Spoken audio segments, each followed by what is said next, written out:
भइल रहनी का।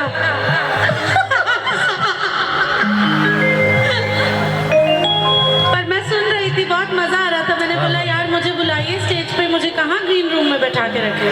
बहुत अच्छा गा रहे थे आप। बहुत बहुत धन्यवाद। मैं चाहती हूँ आप ही होगा ये मरून कलर वाला, बहुत अच्छा गाती हैं आप। इन लोगों के चेहरों पर खुशी अच्छी नहीं लग रही? आप गाएंगी तो ज्यादा खुशी होगा। क्या लगता है रितेश जी आपको? गाइए, आपको तो हम लोग लता मंगेशकर जी कहते हैं। लता जी सुन रही होंगी ऊपर।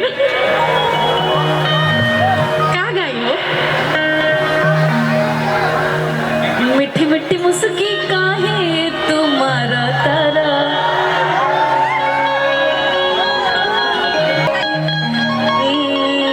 देखा तानी मीठी मीठी मुस्की तुम्हारा तारा, टुक टुक ऐसे काहे निहार तारा,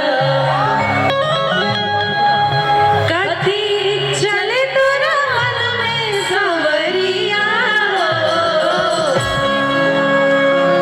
हटे हटवाले ना हटे नजरिया हो, हटे हटवाले ना हटे नजरिया हो, जान मारे जान हो मरून कलर साड़िया, जान मारे जान हो मरून कलर साड़िया, मन करे भर ली भरे अकवारिया हो, मन करे भर ली भरे अकवारिया हो, जान मारे जान हो मरून कलर साड़िया, जान मारे जान हो मरून कलर साड़िया।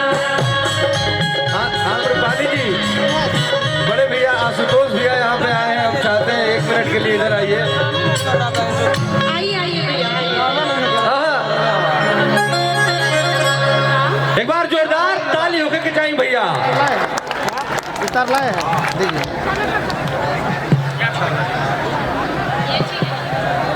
मजा आ रहा है? इस सर्द में गर्मी का एहसास हो रहा है क्या? हो रहा है ना? क्या कार्यक्रम चालू रखना है क्या? तो इस तरीके से, जिस तरीके से आप लोग कर रहे हैं उस तरीके से तो मुश्किल दिख रहा है मुझे। कोई बताओ काली हो कि हम तो नहीं हटे राहत रही देसी में,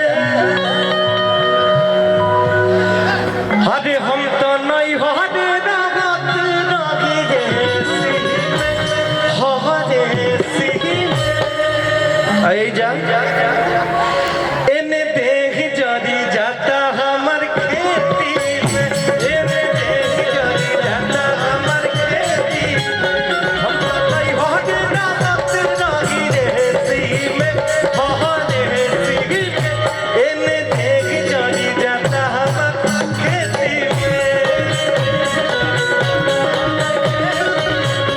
एने देख जरी जाता हमर खेती में।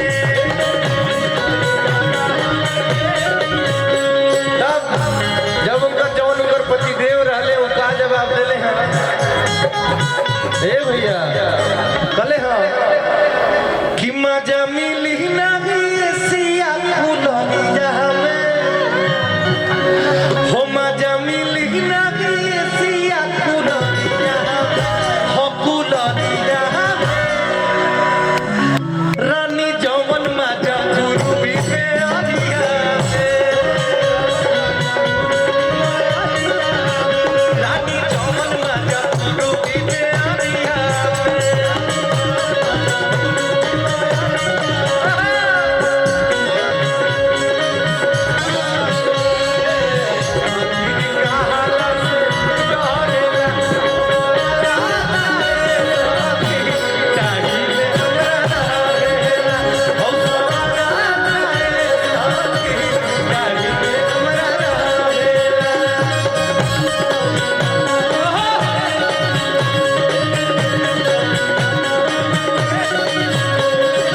अब का कहतरी कहली है जाड़ा में सुतत रही चालू के हीटर,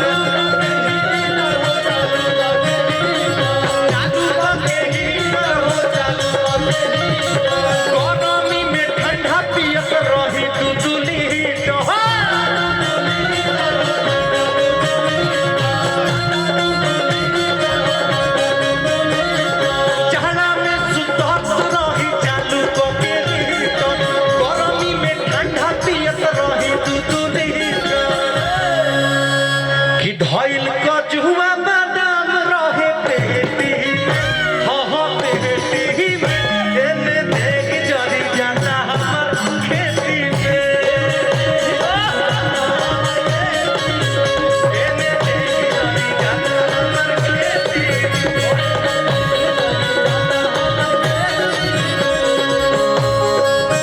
निकलू जब झाड़ के ये गोटेदार लहंगा निकलू जब झाड़ के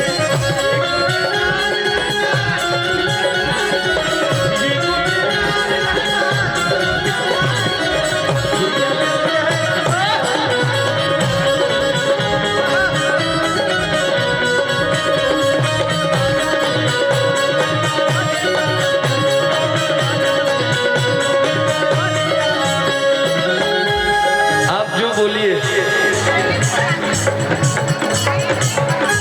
आगे वाली लाइन अब लइकवा का कहता डेराते डेराते गावे के पड़त भैया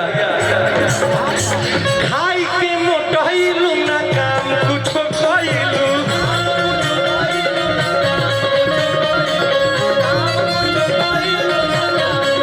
एही से तो बीपी के मरीज होई गइलू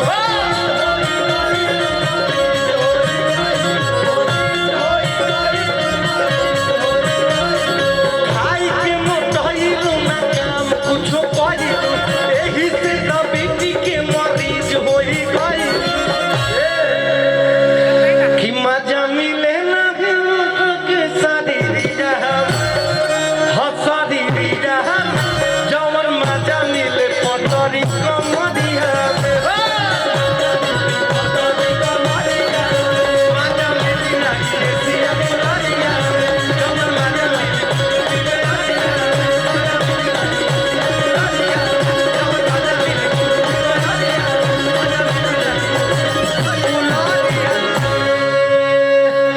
बहुत नैहर मत जइहा आदर ना होई है तोहार बोलौले गौरा नैहर जहानी जइहा आदर ना होई है तोहार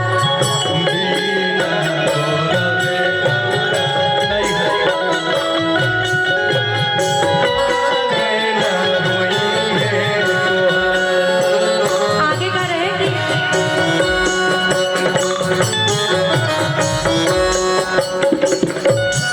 म्यूजिक के साथ हम गा ही ना पाएंगे आगे की लाइन रहेगी जाए के जइहा बाकी एके दू दिन रहिहा भले नहीं हर स्वर्ग के